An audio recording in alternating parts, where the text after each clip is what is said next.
আজকে আমি যেটা বানাবো সেটা হচ্ছে মুরগির মাংসের চপ। তো এখানে মুরগির মাংসের চপ বানানোর জন্য আমি এখানে মুরগির মাংসটা একবারে কুচি কুচি করে কাটে নিছি।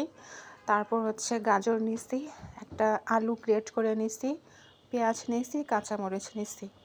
তো সব মশলা দিয়ে আমি এখন এটা খুব সুন্দর করে মাখাই নিব।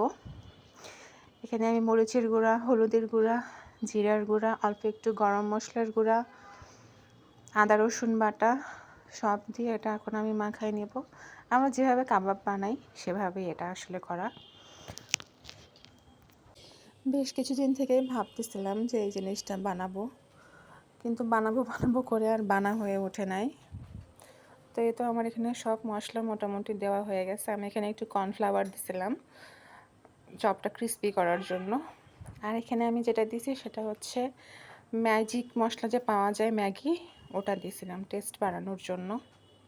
এই কাবাবটা গরুর মাংস দিয়েও করা যাবে, চাইলে আপনারা ডিম আলু দিয়েও এটা করতে পারেন।